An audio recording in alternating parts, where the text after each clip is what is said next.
ទឹកដីរបស់ខ្លួនឯងសោះពេលគេស្នើសុំដកទ័ពចេញដកដែរចុះប្រជាប្រដ្ឋស្នើឲ្យចុះចេញពីតំណែងមិនក៏មិនប្រកាសចុះអញឆ្ងល់ត្រង់ហ្នឹងនិយាយមែនតាចង់និយាយថាគេឌីលមិនខុសទេណាគេឌីលក្បាលអត់ខុសទេគេឌីលថាអាថ្នាក់ដឹកនាំឡើងតាមជើងខោអាថ្នាក់ដឹកនាំរបបដេរឆានអាថ្នាក់ដឹកនាំគ្រាន់តែជាអាយ៉ងកូនអុករបស់គេឌីលអត់ខុសទេពីព្រោះឲ្យវាភ្លើមែនតែនភ្លើចុយតាមរាយភ្លើអីណាទឹកដីខ្លួនឯងសោះថៃស្នើឲ្យដកកងទ័ពដកដែរអាមិនបានទៅជាអញ្ចឹងវិញហ៎យើងឯងបានត្រូវស្នើឲ្យថៃនឹងដកកងទ័ពចេញពីព្រោះវាជាទឹកដីរបស់យើងណាថៃវាបានរំលោភបំពានរួចទៅហើយវាមកកាន់កាប់ប្រាសាទរបស់ខ្មែរហេតុអីត្រូវទៅធ្វើតាមថៃវិញ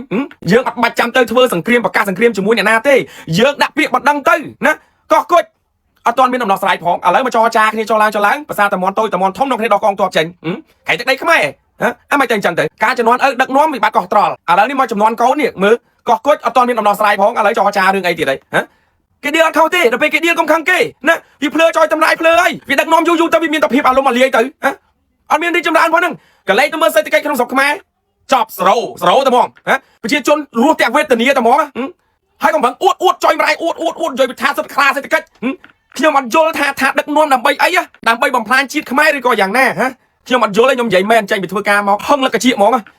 ឥឡូវនេះខ្ញុំអត់សូវមានពេលទេបងប្អូនទាំងអស់គ្នាដោយសារខ្ញុំចូលធ្វើការរោងចក្រខ្ញុំអត់មានពេលដោយការខ្ញុំធ្វើការសំណងនេះណាបងប្អូនទាំងអស់គ្នាអធិស្ឋានផងបាទពីព្រោះឥឡូវនេះខ្ញុំដូចជាអត់សូវសកម្មប្រហែលទេបងប្អូនទាំងអស់គ្នាក៏ប៉ុន្តែរឿងចំណុចដែលសំខាន់ខ្ញុំនៅតែនិយាយខ្ញុំសូមឲ្យបងប្អូនទាំងអស់គ្នាជួយគិតពិចារណាទៅបាទទឹកដីរបស់ខ្លួនឯងសោះពេលគេស្នើសុំដកទ័ពចេញដកដែរចុះប្រជាប្រដ្ឋស្នើឲ្យចុះចេញពីតំណែងមិនក៏មិនប្រកាសចុះអញឆ្ងល់ត្រង់ហ្នឹងនិយាយមែនតា